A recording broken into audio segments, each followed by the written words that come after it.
et bienvenue sur Prenons un café, le podcast qui parle de parentalité en toute transparence, sans tabou ni complexe.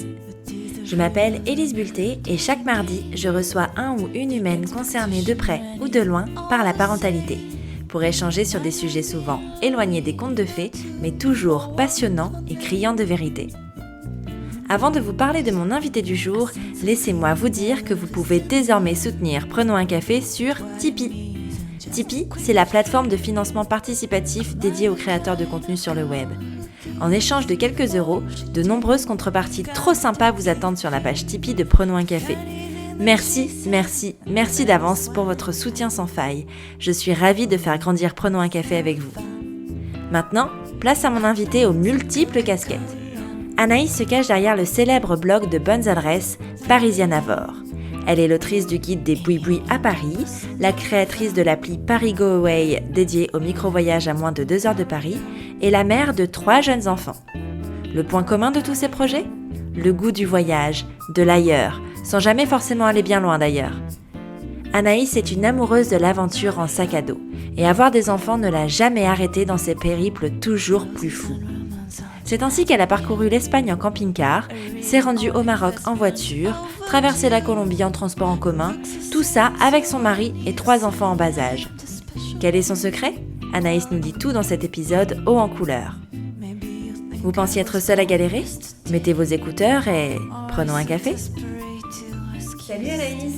Salut Élise. Bienvenue sur Prenons un café. Je suis vraiment contente de t'avoir.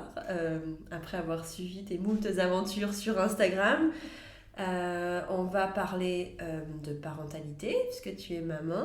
On en reparlera juste après. Et surtout sur une thématique qui semble importante, enfin qui m'est importante et qui est importante dans ta vie, qui est le voyage avec des enfants. Donc pour commencer, est-ce que tu peux nous parler un peu de toi et te présenter, s'il te plaît ? Oui, merci de m'accueillir sur ton podcast. Donc je suis Anaïs, j'ai 33 ans, je suis parisienne et j'ai 3 enfants qui ont 2 ans, 3 ans, 6 ans. Ouais.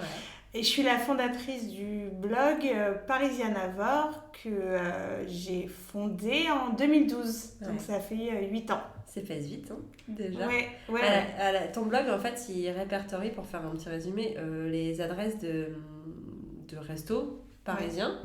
Ouais. Tu es spécialisée dans les boui-boui. Exactement. Qui donnent vraiment trop envie à chaque fois qu'on les voit, d'ailleurs. Tu as aussi sorti un livre sur ça, je crois. Ouais, un guide des boui-boui, donc des bons boui-boui, évidemment, à Paris.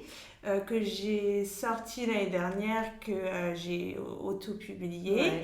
Et donc, j'ai fait une campagne de pré-vente et il est sorti en décembre dernier. Ouais. Et on peut encore se le procurer, je me demandais justement.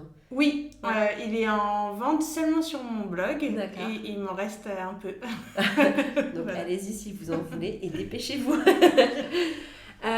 On va revenir un petit peu sur ton parcours, parce que là on parlait de ton blog. Tu es quelqu'un qui aime beaucoup découvrir d'autres choses, de nouvelles choses. Tu voyages beaucoup. Est-ce que tu as toujours voyagé ? J'ai toujours voyagé. En tout cas, ce qui a été l'élément déclencheur, c'est un premier voyage seul à 20 ans. Ouais. Où je suis partie un peu plus de 3 mois en Amérique du Sud.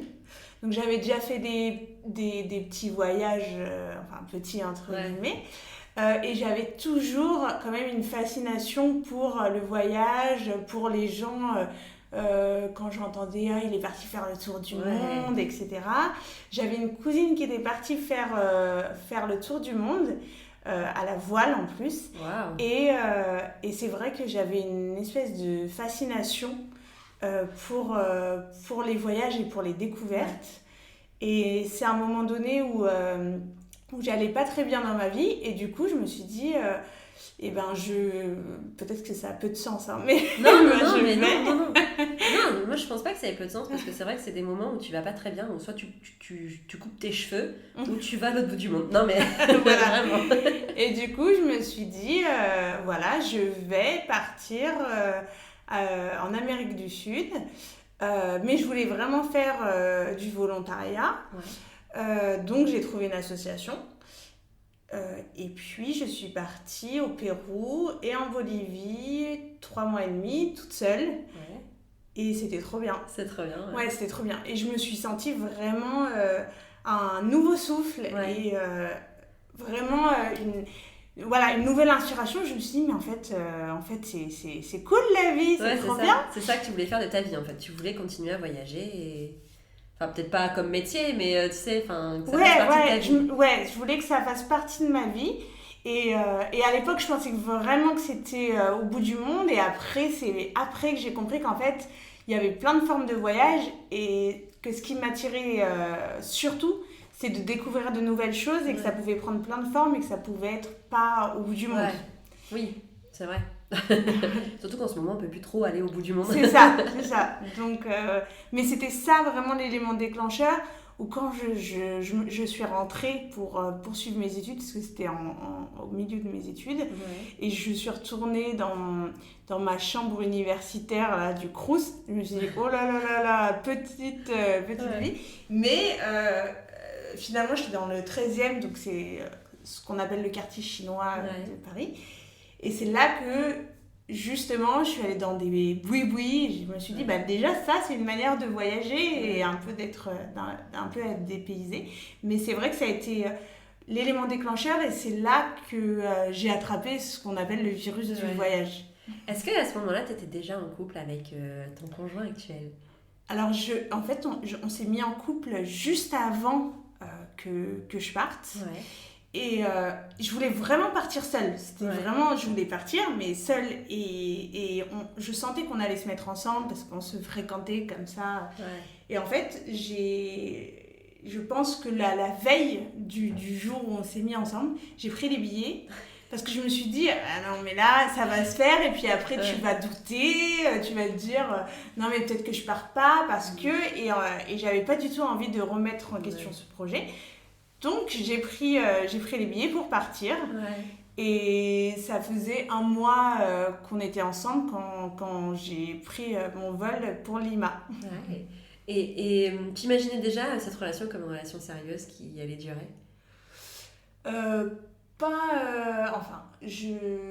Pas forcément, non.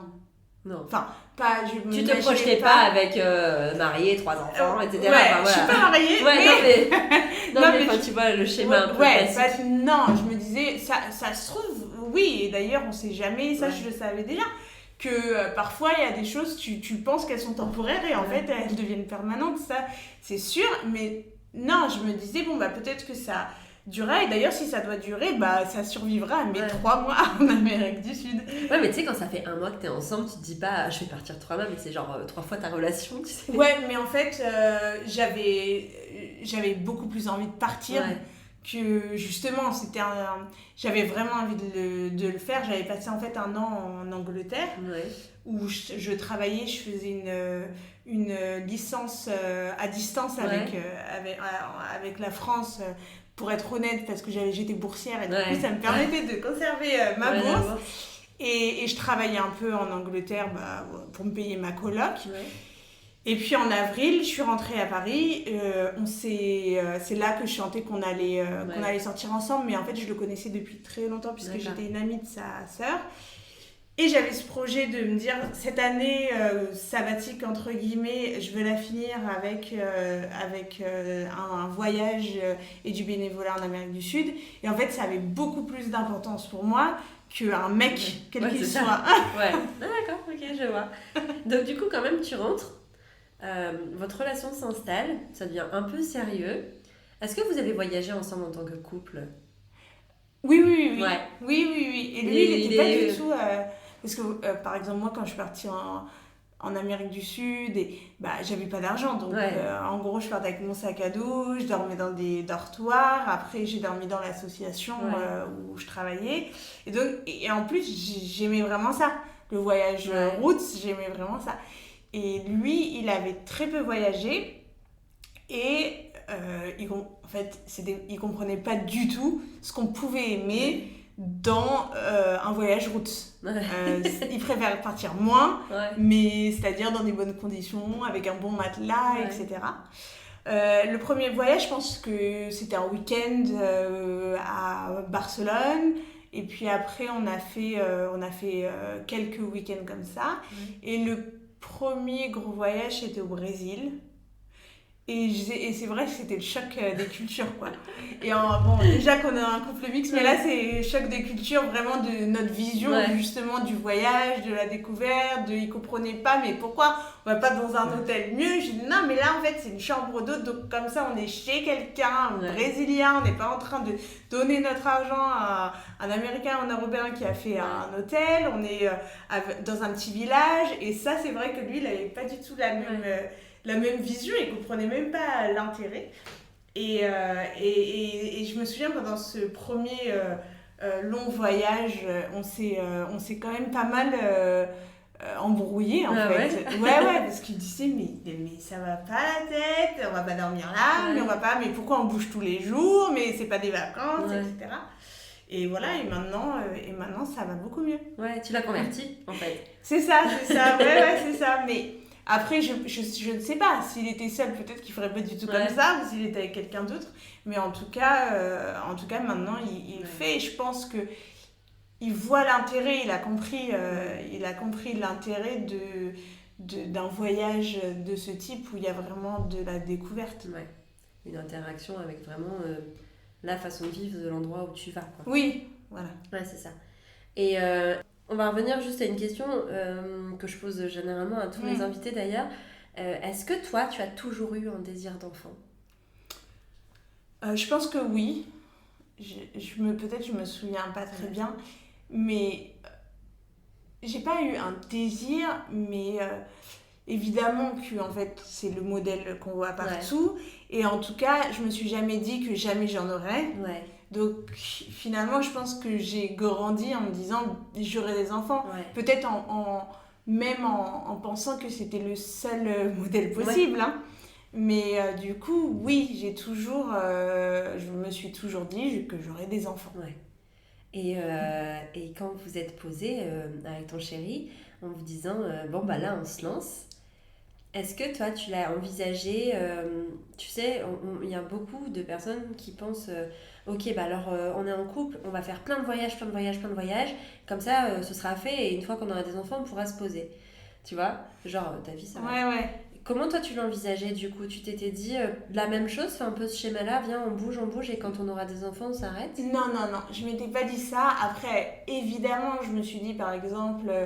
Bon, bah, il y a des voyages qui seront plus difficiles de faire, par exemple la première année de vie, parce qu'il y a des vaccins qu'on peut faire au bébé. Donc ça, c'est une réalité. Mais autrement, je ne m'étais pas du tout dit ça. En fait, moi, au contraire, j'étais un peu naïve, parce que si j'ai eu ma première fille relativement jeune, pour moi, c'était pas jeune, mais quand je vois par rapport... T'avais quel âge ? J'avais 26 ans. Oui, ça peut être jeune pour certains. Voilà, et du coup, j'avais pas trop de modèles de gens, donc en fait, j'avais pas du tout cette idée que la vie s'arrête quand on a des enfants. Et même, j'avais pris un billet pour le Laos d'ailleurs. Ah ouais. et alors que je suis tombée enceinte, et je suis allée voir mon médecin, il m'a dit, mais non, mais pas du tout en fait. Tu vas pas du tout aller au Laos enceinte de 5 mois, c'est pas possible. Ouais. C'est niveau 2 de palu, je sais pas quoi. Et même pour dire, peut-être que j'étais naïve, mais j'étais étonnée. Je dis, mais comment ça ? Pourquoi ? Je veux dire, ça va, je gère très bien. C'est ça. Du coup, non, j'avais pas du tout cette idée. Et au contraire, j'avais vu quand j'étais partie en Amérique du Sud, justement, seule, j'avais vu des familles qui voyageaient avec des enfants. Ouais. Et même qui allaient dans l'association dans laquelle j'étais avec leurs enfants. Et je m'étais dit, quand j'aurai des enfants, je vais revenir ici. Parce que je vais leur montrer que le monde dans lequel ils vivent ou dans lequel ils croient vivre, en fait, c'est pas le monde de tout le monde et qu'il y a des enfants pour qui la vie, elle a une autre façade, quoi. Ouais. Et du coup, j'avais vu, en fait, des familles voyager, faire des tours d'Amérique du Sud, des tours du monde. Ouais. Et donc, j'avais pas du tout cette vision qu'on voyage pas. Et même en tout état, en fait, même pour les restos, j'avais pas du tout cette idée, cette volonté que la vie devait... avec tes enfants, que la vie devait s'arrêter. Moi aussi, je vais beaucoup au resto avec ma fille et c'est tellement cool d'aller au resto avec ses enfants. Aller au resto avec vos enfants, c'est trop génial. Et du coup, ton conjoint était sur la même longueur d'onde aussi sur ça? Alors, en fait, mon conjoint, il est quand même toujours plus... il me dit, mais t'es folle, on va pas. On va pas. Par exemple, il est d'origine sénégalaise et malienne. Et je lui dis, non, mais je lui ai tout de suite dit, il faut qu'on aille au Sénégal. Il m'a dit, mais non, on va pas avec un bébé au Sénégal, en fait. Donc, lui, il est beaucoup plus prudent et, j'ai envie de dire, raisonné que moi, où en fait, pour moi, il n'y a pas beaucoup de choses qui posent problème et je me pose pas 1000 questions non plus, en tout cas quand j'ai envie de faire quelque chose. Ouais, je vois un peu. Et du coup, tu disais que tu avais envisagé un voyage au Laos pendant ta grossesse, donc tu as dû annuler. Oui. T'en as fait d'autres un peu moins loin et un peu moins risqués, ou t'as continué à vivre cette vie un peu d'aller voir ce qui se passait ailleurs pendant ta grossesse, ta première en tout cas, après on parlera des autres, mais... en fait, bon, j'étais salariée, donc j'avais pas énormément de congés. Je sais même plus où on était partis. Mais en tout cas, j'avais pris l'avion, j'étais partie. Si, je sais.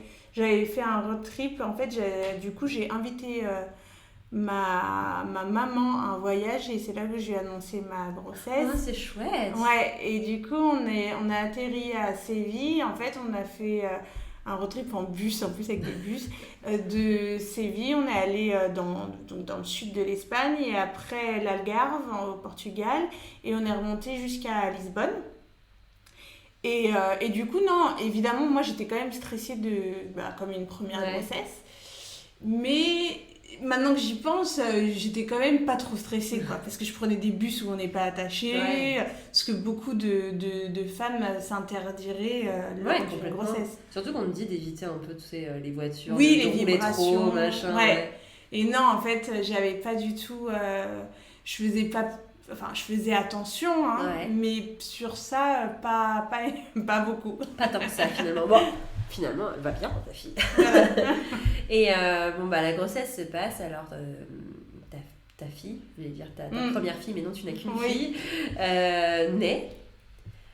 Comment ça se passe l'arrivée de ta fille, ta maternité, ton rapport à la maternité, comment Anaïs devient maman?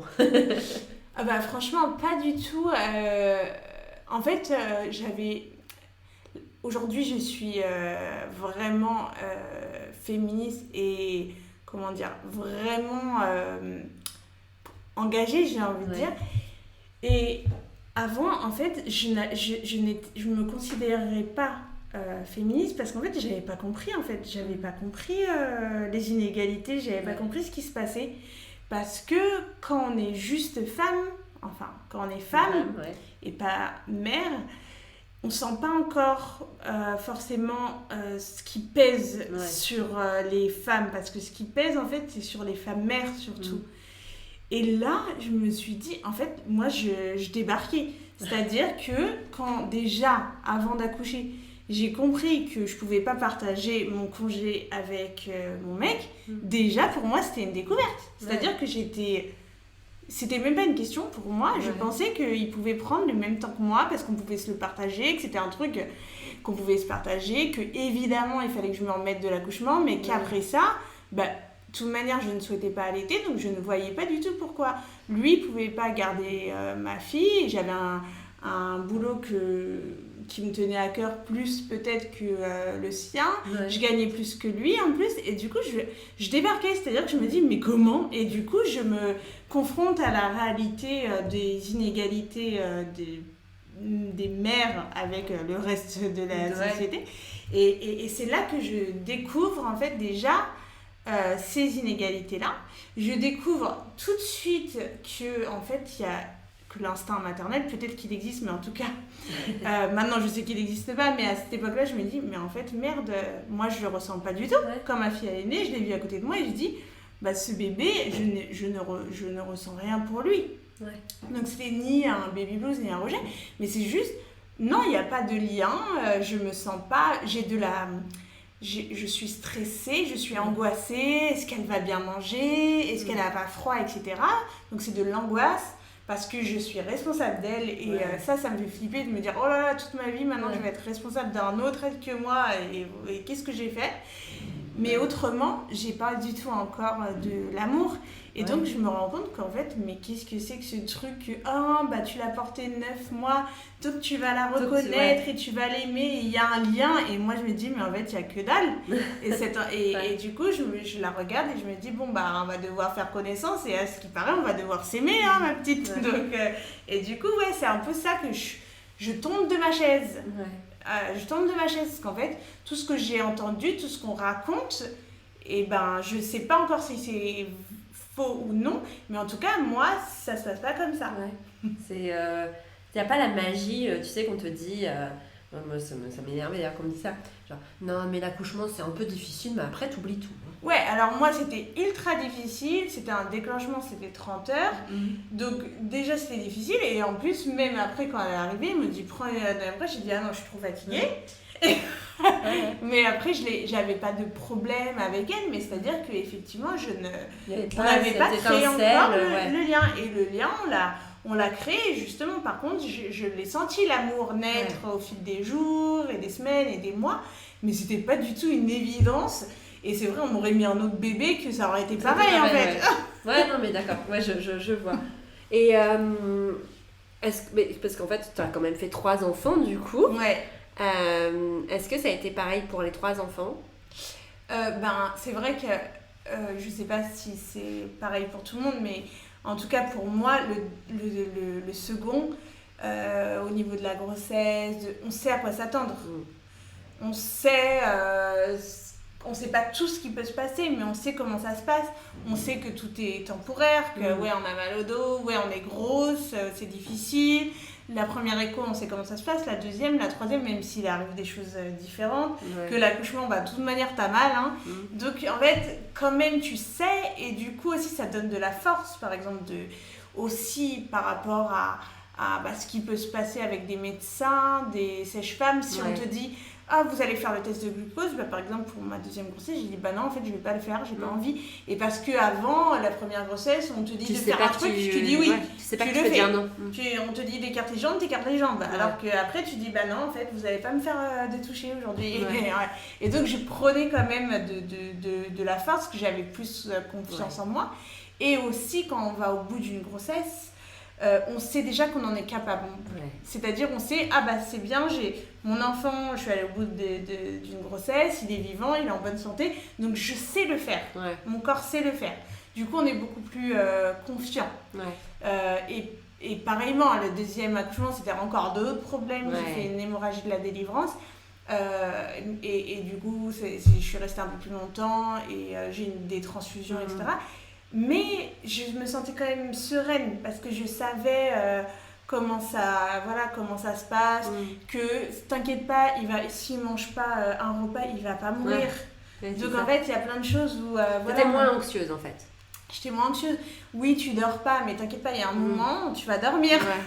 C'est ça. Tu sais tout ça du coup, parce que t'es déjà passé une première fois.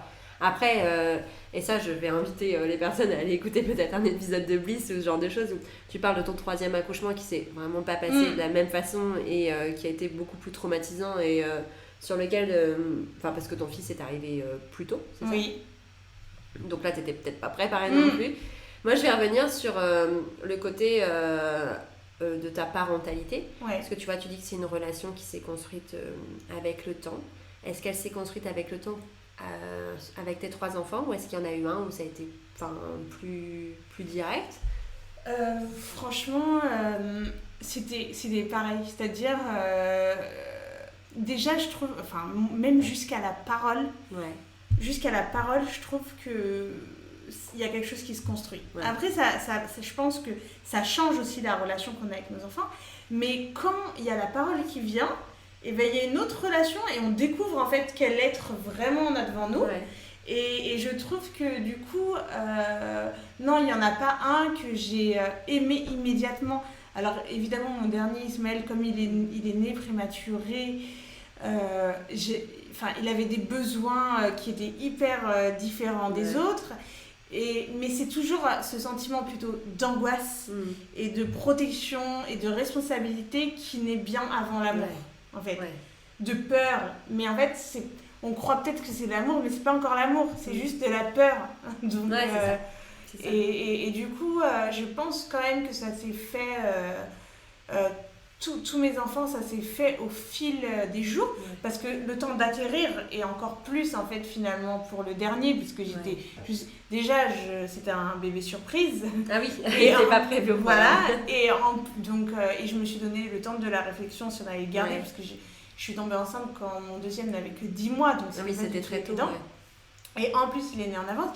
Et du coup, le temps d'atterrir, de me dire « Ah, le bébé n'est plus dans mon ventre. En fait, il est sorti, mais il n'est pas avec moi. Il est en néonat, etc. » Donc, presque davantage, en fait, ça a mis longtemps à ce que j'atterrisse. Je me dis « Ah, j'ai un bébé, j'ai un enfant. Est-ce que, en fait, je l'aime ?»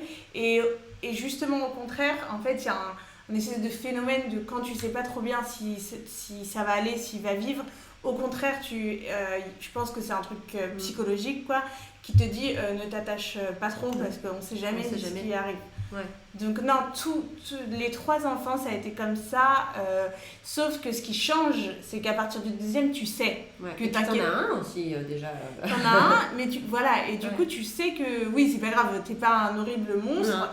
Qu'en fait, l'amour va se faire, qu'on va apprendre à se connaître, etc. Quel est, puisqu'on va revenir sur notre thématique originale, quel est le premier voyage que tu as fait en tant que maman? Et est-ce qu'il était avec tes enfants ou un de tes enfants? Oui, en fait, je suis jamais partie avec eux déjà. Pardon. Sans eux. Sans eux. Je suis jamais partie sans eux. Et en fait, le premier voyage, peut-être qu'on est parti. Je pense que la première fois, on est parti à la mer. Même proche, on a dû partir en Normandie un week-end avec ma fille direct. Je pense les 3, c'était leur premier voyage. Je les ai emmenés voir la mer, chacun. Et puis après, on a fait beaucoup de voyages et proches et lointains, mais en fait, ça n'a pas trop d'importance finalement.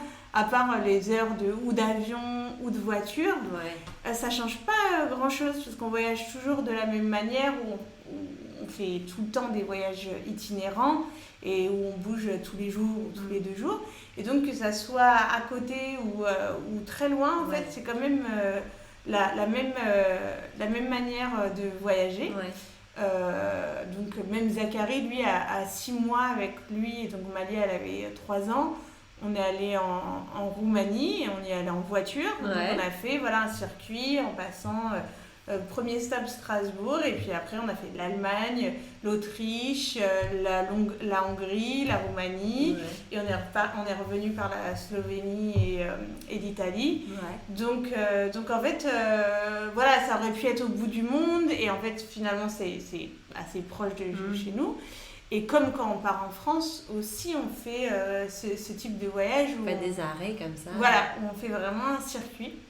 Et donc très tôt avec chaque enfant, même avec Ismaël qui était tout petit parce qu'il est né 1 kilo, donc voilà. Et on est parti très rapidement, on est allé au Portugal, c'était son premier gros voyage entre guillemets. Et même quand il est sorti de l'hôpital de la néonate, on avait une hospitalisation à domicile, et moi j'attendais juste la fin de l'hospitalisation à domicile pour l'amener à la mer. C'est un passage, tu sais. Je me dis. Ça te tient à cœur. C'est quand même des enfants qui habitent à Paris, qui naissent à Paris, et d'aller voir la mer qui est quand même l'infini. Je trouve que c'est cool d'entendre la mer. En plus, c'est un truc, c'est horrible. Moi, ce que je leur fais, c'est que je leur mets, quand ils sont bébés, je leur mets sur YouTube les bruits de la mer, tu vois. Donc, je trouve que c'est quelque chose de beau et de cool. Ouais, carrément. Non, mais c'est bien parce que tu vois, c'est quelque chose que tu as fait avec chacun d'entre eux. C'est comme un rite de passage, bienvenue dans la famille, tu sais. Ça fait un peu ça, et je trouve ça chouette. Enfin, c'est vraiment une belle façon de faire. Je sais que ce qui effraie beaucoup les jeunes parents dans le fait de voyager avec un enfant, et tu me diras, à mon avis, tu as dû avoir ces questions-là, c'est surtout la question logistique. Mais comment tu fais, quel siège auto, mais il faut pas laisser trop longtemps, mais les couches, les machins. Est-ce que c'est quelque chose qui qui t'a fait un peu peur, ou alors j'imagine qu'au début tu es partie avec ta maison un peu, et après t'as réduit à l'essentiel. Enfin, comment tu as géré ces parties-là? En fait, c'est vrai qu'on me pose beaucoup ces questions. Et déjà, même à Paris, chez moi, dans ma propre ville, je sors beaucoup et je sortais déjà beaucoup avec mes enfants, c'est-à-dire la journée entière. Ok. Et du coup, j'avais déjà l'habitude, alors qu'il y a beaucoup de parents et de mères qui vont rester beaucoup chez elles. Ouais. Moi, j'avais beaucoup l'habitude de sortir des journées entières. Et du coup, sortir une journée entière ou 2 jours ou 3 jours, ça diffère pas vraiment beaucoup. Et en fait, je suis jamais partie avec ma maison entière. C'est ça la vérité. C'est que je suis pas organisée, je suis bordélique, mais du coup, je suis assez minimaliste dans... autrement, c'est trop compliqué. Et je pense que c'est la clé, c'est une fois que j'ai compris que finalement, un bébé... ça n'a pas besoin de grand chose. Non, tant qu'il a à manger et des couches. Et puis je me souvenais toujours, moi je fais des études de marketing, d'un prof de marketing qui a dit il y a 2 moments où vous pouvez faire vraiment dépenser les gens, c'est à la naissance et à la mort. Je me suis dit c'est terrible. Mais c'est vrai. Ouais, c'est vrai, parce que ton cercueil, il y a 10 000 boules là, super cher pour mourir. Et en fait à une naissance, parce qu'en fait on sait que c'est des moments où tu vas pas réfléchir. Si on dit que ce lit c'est le meilleur du monde, et en fait tu vas l'acheter. Et donc même en matériel de puériculture, je suis hyper minimaliste. Et puis on n'avait pas trop la place en plus, donc c'est très bien. Ouais, parce que vous habitez dans un appartement parisien. Exactement. Et donc même pour sortir, une fois que j'ai compris que en fait on n'a pas besoin de grand chose, non, je sortais avec pas grand chose. Et pour mon 2e enfant, mon 3e enfant, j'ai même jamais eu un sac à langer. Parce que je me disais mais c'est trop grand, ça sert à quoi tout ça? Alors que moi j'avais mon doseur avec mon lait, mon biberon avec l'eau déjà dedans, et puis si le bois et que j'ai besoin d'un autre, je vais acheter une bouteille au supermarché, en fait je la prends même pas sur moi. Et puis une couche ou 2 couches ou des lingettes, voilà, c'est tout. Et en fait il y a besoin de quoi d'autre? Et je me dis qu'est-ce qu'ils mettent en plus en fait les gens, et même aujourd'hui quand je vois des potes qui ont un gros sac à langer comme ça, je me dis mais ça c'est pour partir en vacances quoi. Et donc et je pense que c'est ça la clé. Et en fait c'est pour ça qu'il y a beaucoup de gens qui partent pas ou qui disent non, pour un week-end ça vaut pas le coup. C'est parce qu'en fait ils se font tellement une montagne que après même en plus quand tu rentres t'as tout ça à vider. Qu'en fait, c'est effectivement la logistique elle est tellement lourde que ça les fatigue, c'est ça qui les fatigue. Mais après, ça, je pense vraiment que c'est un état d'esprit et que c'est comme je disais avec les matériels de puériculture, c'est quelque chose qui rassure et que tu te dis, par exemple, quand tu es enceinte, tu te dis j'achète tellement de trucs que je peux pas être une mauvaise mère, il va être bien là, j'ai dépensé. J'ai le transat, je sais pas combien, j'ai le parfait lit, j'ai la yo-yo, j'ai la machin, j'ai la truc. Non, franchement, déjà là, on est des bons parents, on a tout fait pour notre enfant, il peut pas être pas bien, il peut pas ne pas faire ses nuits dans ce superbe lit. Et c'est un moyen de se rassurer que je comprends très bien, et de partir avec tout, c'est un moyen de se rassurer. Ouais, mais tu te rends compte que c'est pas l'essentiel en fait. Non, voilà, c'est pas l'essentiel, et au contraire, ça te génère du stress qui en fait t'empêche d'être apaisé, de sortir tranquille et de voir l'essentiel. Parce qu'en fait, du coup, je vois très bien, c'est des gens qui prennent tellement qu'ils ont oublié genre le biberon ou les couches. Parce qu'en fait, t'as pris des doudous ou je sais pas quoi qui servent à rien et t'as pas pris la couche. Donc, moi c'était toujours hyper. Je suis jamais partie avec beaucoup de choses. Et pareil, quand on part aujourd'hui en vacances, on part 3 semaines, mais c'est rare. Quand par exemple on prend l'avion, c'est rare même qu'on prenne une valise en soute, c'est rare. Parce que on prend toujours des habits que pour une semaine, même quand on part un mois, et puis on passe à la laverie où on les fait laver toutes les semaines. C'est beaucoup plus simple, et au retour aussi. Non mais c'est vrai, t'as raison.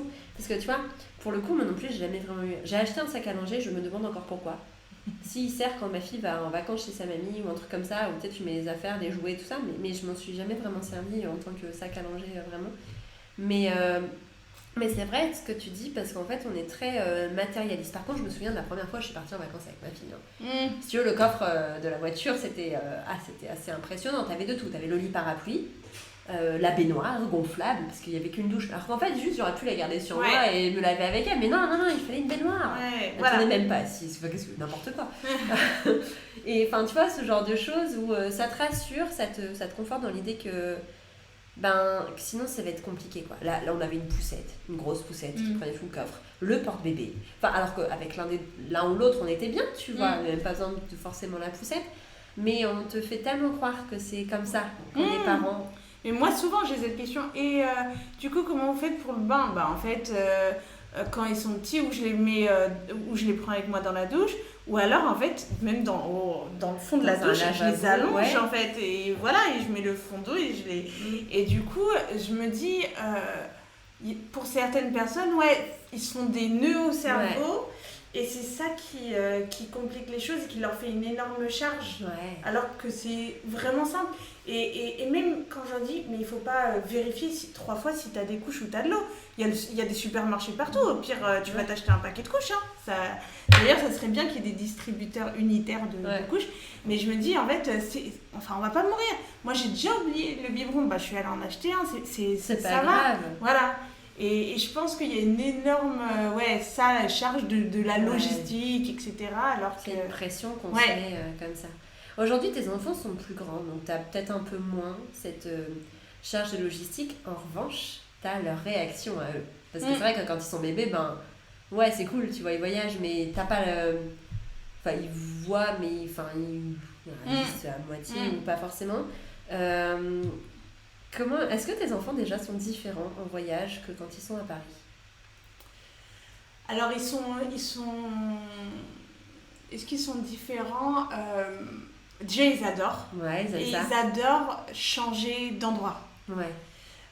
Ça aussi, c'est une crainte des parents de « Ah non, mais là, s'il change d'endroit, il va pas trouver ses repères, etc. » Et du coup, ils sont quand même 3.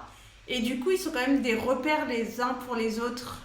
Et ils sont vraiment... et ils sont vraiment soudés. D'ailleurs, quand on part en voyage, souvent, ils dorment tous les 3 dans un lit double, collé. Et ça, c'est un truc, c'est qu'ils sont vraiment très soudés, très ensemble, du matin au soir. Ils adorent vraiment voyager. Ce changement, on est où là, et on est où sur la carte, et du coup, ils s'intéressent d'une certaine manière. Moi, j'essaie de les intéresser. Par exemple, je vais leur parler, ici, la spécialité, ce qu'on mange, c'est ça.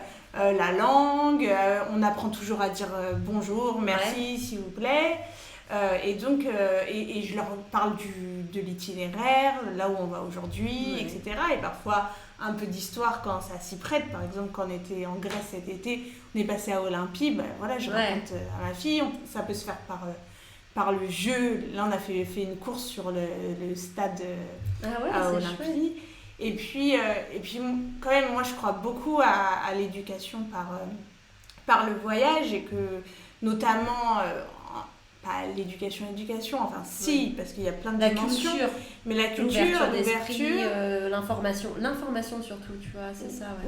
Et puis, c'est un moyen de communiquer, et puis ça, d'ouverture, on vient dans le pays de quelqu'un, donc on va apprendre à dire bonjour, merci, on va manger ce qu'il mange. On va essayer de découvrir comment ils vivent, il y a des différences. Et donc, j'essaye de faire toujours parler ma fille et mon fils aussi. Et du coup, je trouve vraiment que c'est hyper enrichissant. Ouais, j'imagine. C'est une chance. C'est une vraie chance pour eux d'aller voir tout ça. Et ça, je leur dis aussi. Je leur dis aussi que c'est pas du tout tout le monde. Et moi-même, je faisais pas ça. Et que c'est une chance. Et que ça coûte de l'argent d'ailleurs. Et ça, du coup, ils le savent. Ils ont bien intégré ça. Et qu'est-ce qu'ils retiennent de tout ça? Comment ils agissent en voyage? Est-ce qu'ils vont poser des questions? Est-ce qu'ils vont aller vers les locaux, tu vois, par exemple? Par exemple, comme ils sont très amusés de savoir dire bonjour, ils vont dire bonjour à tout le monde. Ils n'ont jamais autant dit bonjour. Donc ils vont dire bonjour à tout le monde. Ils vont oui, être intéressé quand on va manger aux choses qui sont différentes de ce qu'on peut manger au quotidien. Oui, ils posent des questions, ils vont poser des questions, mais bon, même quand on voyage pour une journée, un week-end, ils posent aussi des questions s'ils voient quelque chose. Mais oui, je pense que ça éveille quand même à la curiosité, ça c'est sûr, et puis aussi à se dire... c'est quelqu'un qui parle la même langue, mais finalement aussi on voit les différences, mais finalement ils sont pas beaucoup, ils sont pas très différents de nous. Et d'ailleurs ça, je le vois parce que quand il y a des enfants qui parlent pas la même langue en voyage, mais eux ils s'en foutent, ils jouent avec eux et ils savent même pas s'ils parlent la même langue en fait, ou s'ils la parlent pas. Donc c'est quand même je pense, bon, on parle beaucoup, mais même sans parler, je pense que ça leur apprend beaucoup de choses. Complètement. Et ce qui est important aussi, c'est ce que tu disais tout à l'heure, c'est qu'on n'a pas forcément besoin d'aller très loin pour voyager finalement. Oui. Tu peux aller à 1 heure de chez toi et prendre une cabane dans une forêt et découvrir complètement autre chose. Surtout, tu vois, tu vis en ville, c'est complètement différent. Et il ne faudrait pas s'imaginer qu'il faut absolument partir super loin pour voyager, quoi. Ouais, non mais ça je suis... ça c'est vraiment... là j'ai lancé une appli qui s'appelle... Oui, c'est vrai, mais... Et du coup ça s'appelle Paris Go Away. Et c'est en fait une appli avec des escapades et des micro-voyages à moins de 2 heures de Paris sous forme d'itinéraire. Donc voilà, une balade où je mange, qu'est-ce que je peux faire après. Et c'est ça l'idée, c'est de dire il y a des voyages qui sont vraiment à portée de métro, de RER, et ça j'y crois vraiment qu'on peut aller pas très loin et découvrir quelque chose qui est très loin de notre quotidien en même temps. Complètement. Tu peux aller à la campagne et tu vois, genre être dans une chambre d'hôte, genre une ferme qui ferait chambre d'hôte, tu vois des choses complètement différentes de ton quotidien. Exactement, là depuis l'année dernière, on va souvent dans une ferme qui est dans le 78, donc en région parisienne, et où le mec qui tient la ferme fait de la mozza, de la bufala avec n'importe quoi, de la mozza et de la burrata avec le lait des vaches, et donc il a un petit resto. Et on va là-bas, et franchement, c'est comme si on était vraiment loin et vraiment en vacances. Donc, et déjà, nous, quand on voit, évidemment, on est des vrais Parisiens, donc déjà, quand on voit la campagne, on est quand déjà on voit une en vache, vacances. C'est fou. Voilà. Mais oui, il y a plein de... Et puis, en fait, on se rend compte qu'il y a plein de choses, on rêve toujours du bout du monde, et qu'il y a plein de choses qui sont hyper belles, hyper jolies, et qui sont vraiment pas loin. Donc là, il y a 2 semaines, on est allé à Amiens, et c'était trop chouette. Et on a dormi justement dans un tipi à une demi-heure d'Amiens. Et même à Amiens, franchement, c'était une belle découverte. Et il y a plein de gens qui m'ont dit « Ah, mais je pensais pas que c'était comme ça, Amiens !» Et finalement, mais c'est aussi beau que beaucoup de petits endroits où on pourrait aller en avion. Alors que là, c'est à 1h30 ou à 1 heure en train de Paris.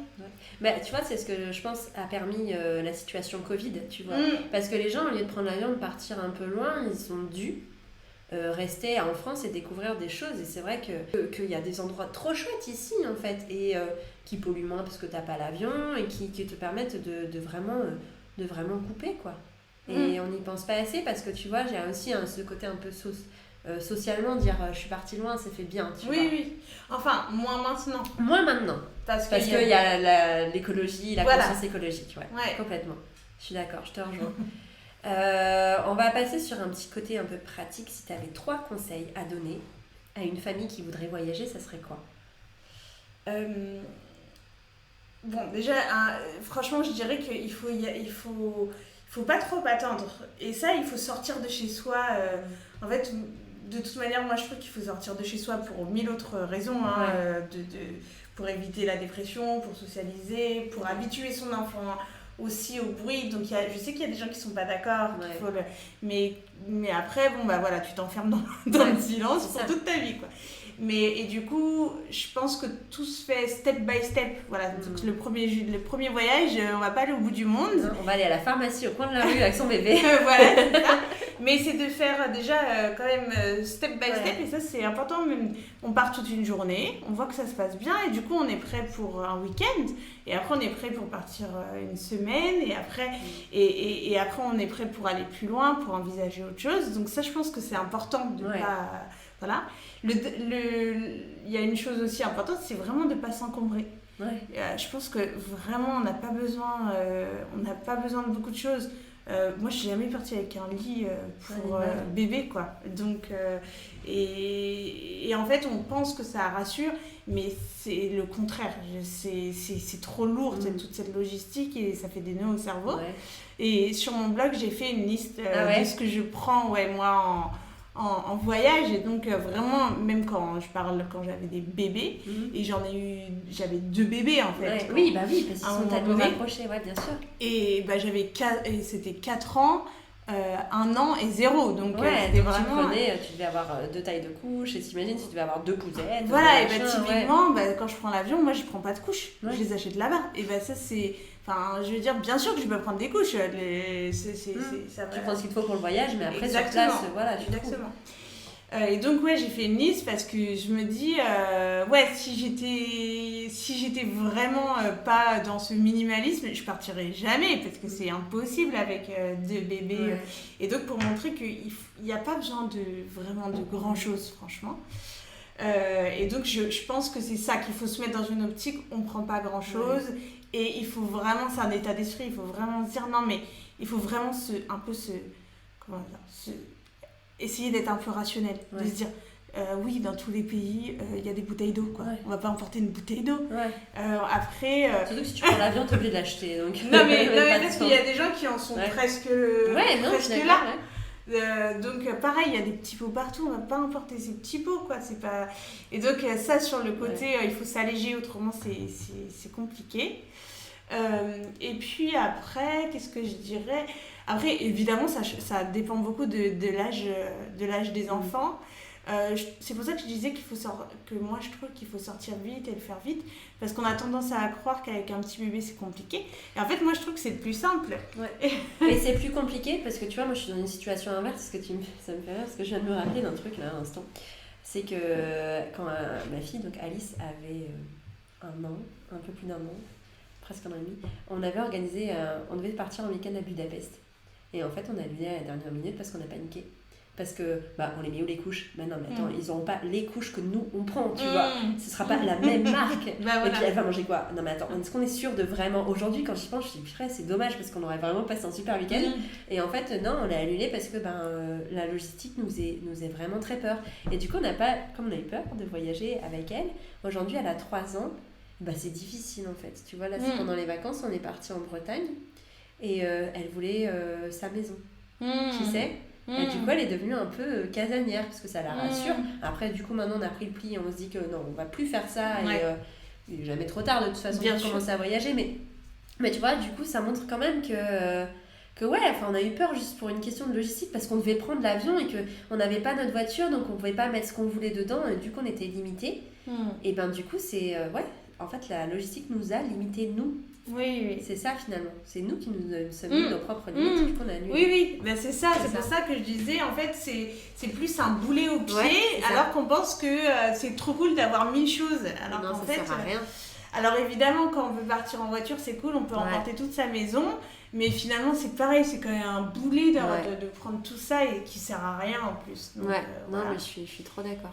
Et puis autrement, qu'est-ce que je peux dire d'autre?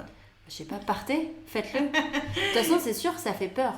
Dans tous les cas, c'est effrayant, parce que comme toutes les premières fois, ça fait peur. Mais il faut le faire, en fait. Je pense qu'il faut vraiment le faire. Et vraiment, c'est comme aller au resto avec ses gosses. C'est comme ça. Plus on le fait tôt et plus on le fait régulièrement, et plus ça s'installe. Et parce que moi, on me dit, mais tes enfants, ils sont sages. Mais en fait, depuis qu'ils ont 2 semaines, en fait. Ça. Donc, ils sont habitués. ils savent. Elle me réclame. Genre quand ça fait trop longtemps à son goût. Ouais. Bon, quand est-ce qu'on va au resto? C'est ça. Bah écoute, enfant, donne-moi ta tirelire. Ouais. Et du coup, pour les voyages, c'est pareil. Ouais, c'est pareil. Ils sont hyper... ils adorent, on va dans quel pays, comment on dit bonjour, etc. Ils sont plutôt, au contraire, excités et ils s'adaptent bien, quoi. Ouais, donc vraiment, s'il y a un autre conseil à faire, c'est que si vous en avez vraiment, vraiment, vraiment envie, que ça vous tient à cœur et que c'est quelque chose que vous aimez, bah faites-le, parce que ça donnera le goût aussi aux enfants, finalement. Ouais. C'est ça. Ouais, c'est ça. Après, j'entends que les voyages en avion, c'est ce qui veut faire le plus peur, parce que c'est sûr que c'est chiant l'avion, le passage de sécurité, etc. C'est beaucoup... Bon, avec un, ça va, mais par exemple, nous, quand on en avait 3, attends, on prend le bébé, reprend le bébé, l'autre bébé. Ouais, c'est clair. Puis t'as ce côté aussi de peur de déranger, mais même ça, c'est valable aussi dans le train. Ouais, c'est vrai, j'ai même pas pensé à ça. Non, mais c'est vrai, t'as ce côté-là, en tant que parent, de se dire... bah ouais, mais en fait, s'il pleure, je fais quoi, tu vois? Les gens vont me regarder, les gens vont me... Enfin, c'est toujours le regard des autres qui fait peur. Oui, après, ça, je pense que oui, pour un premier enfant, moi, franchement, je me dis... je me pose plus trop la question de ce que les gens peuvent penser de moi ou de mes enfants. Et puis, c'est vrai que... par exemple, on part en période scolaire, je me dis à quel moment quelqu'un qui prend le train un 30 août pense qu'il n'y aura pas d'enfants, qu'il parte hors période scolaire s'il n'aime pas les enfants, en fait. Non, mais c'est ça. Donc, en fait, non, je pense que justement, plus on part, moins ils pleurent parce que justement, ils sont habitués. Et puis ça, le regard des autres, de toute manière, c'est tout le temps. Oui, donc, il faut puis c'est aussi aux autres à s'éduquer. Enfin, dire que les enfants sont des personnes comme les autres et qu'elles ont autant le droit de voyager que les autres et que, oui, elles font peut-être un peu plus de bruit, mais de se comprendre la psychologie d'un enfant et de savoir comment ça fonctionne, ça aide déjà à accepter pas mal de choses. Tu vois. C'est ça. Donc, écoute, merci beaucoup, Merci Anaïs, à toi. pour tes mots. J'espère que ça va encourager des parents et que ça va enlever un petit peu des peurs. J'espère. Sur les voyages. Bon, pour l'instant, c'est vrai qu'on est encore un peu limité, mais par la suite, on espère bien pouvoir de nouveau bouger. Donc du coup, si on veut te suivre ton travail, tout ça, où est-ce que ça se passe? Alors j'ai donc un blog qui s'appelle Parisianavore et des réseaux sociaux, donc Instagram, Facebook, Twitter. On va en parler tout à l'heure. Et du coup, pareil, Parisianavore. Ok, voilà. Merci beaucoup. Merci beaucoup. À bientôt. À bientôt. Ce podcast vous a plu ? Le meilleur moyen de lui rendre hommage est de le partager en me taguant sur Instagram @Elise_prenons un café, mais aussi et surtout de le noter de 5 étoiles et de lui mettre un avis sur Apple Podcast. Vous êtes sur Prenons un café, le podcast qui parle des sujets de parentalité en toute transparence, sans tabou ni complexe. Je vous retrouve mardi prochain pour un nouvel épisode et d'ici là, prenez bien soin de vous autour d'un café.